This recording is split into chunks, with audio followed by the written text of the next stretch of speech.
شمالی کوریا کے leader Kim Jong Jung نے آج امریکہ کو خطرناک دھمکی دی ہے اور کہا کہ اگر امریکہ نے کسی طرح کا ایکشن شمالی کوریا کے خلاف لیا تو ہم اپنے اٹامک ویپنز کی مدد سے امریکہ کے جو اس ایکشن کو ریپلائی کریں گے، رسپانس دیں گے۔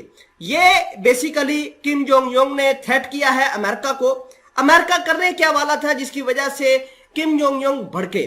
بیسیکلی امریکہ لگاتار ساؤتھ کوریا کو امپاور کر رہا ہے تاکہ وہ شمالی کوریا کی طاقت کو دبائے، اور امریکہ کی یہ ہمیشہ سے پالیسی رہی ہے کہ جاپان کے اندر، اس کے علاوہ ساؤتھ کوریا کے اندر اور دیگر ممالک کے اندر اس طرح کی کوئی ایسی چال بازی کرتا ہے جس سے شمالی کوریا کے انٹرسٹ کو تھریٹ ہوتا ہے۔ خیر، کم جونگ یونگ نے ایک تقریب کے اندر بہت ہی واضح طور پر کہہ دیا کہ ہم اٹامک ویپن سے ان کے اوپر اٹیک کریں گے۔ خیر، خبر کی ڈیٹیل دیکھتے ہیں۔ آپ دیکھ رہے ہیں حسنات ٹی وی۔ چھوٹی سی گزارش ہے کہ آپ ہمارا یوٹیوب چینل حسنات ٹی وی کو سبسکرائب کر کے پاس موجود گھنٹی کے نشان کو دبا لیں تاکہ لیٹسٹ نیوز آپ تک پر وقت پہنچتی رہے۔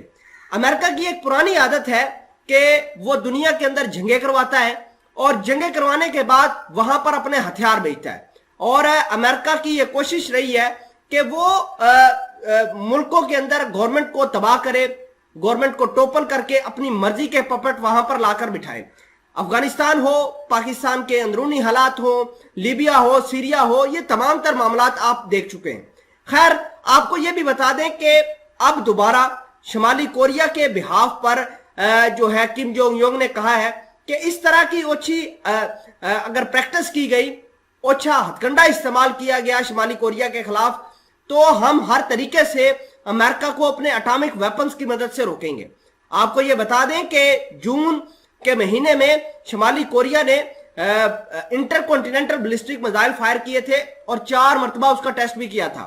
اور اہم بات یہ ہے کہ شمالی کوریا لگاتار جنوبی کوریا کو یہ بھی کہہ رہا ہے کہ امریکہ کے کہنے پر ہمارے خلاف ایکشن مت لو، ہماری جو انٹرسٹ کو تباہ مت کرو، اور ساتھ ساتھ وہ جاپان کو بھی کہہ رہا ہے کہ امریکہ سے دور رہو۔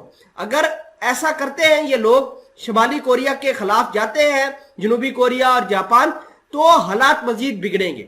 ناظرین گرامی، آپ کو یہ بتا دیں کہ جنوبی کوریا کو اور جاپان کو امریکہ بہت زیادہ ہتھیار بھی فراہم کرتا ہے۔ وہاں پر 3-3 ہزار کے قریب امریکہ کے سولجرز بھی موجود ہیں۔ ہر مہینے امریکہ والے ان ممالک کے ساتھ مل کر ملٹری ڈرل بھی کرتے ہیں، اور بعض اوقات وہاں پر میزائل گرا دیتے ہیں، اور جہاں پر جس پانی کو شمالی کوریا اپنا کلیم کرتا ہے، جس کو لے کر شمالی کوریا جو ہے وہ بھڑکتا ہے۔ شمالی کوریا بھی اس طرح کے پھر میزائل فائر کرتا ہے جو جنوبی کوریا کے پانی میں یا پھر جاپان کے پانیوں میں گرتا ہے۔ خیر، امریکہ بارہا مرتبہ پریشر ڈالنے کی کوشش کر رہا ہے، لیکن اس کے جتنے بھی حربے تھے شمالی کوریا کے خلاف، وہ سارے کے سارے ناکام ہوتے ہوئے نظر آ رہے ہیں۔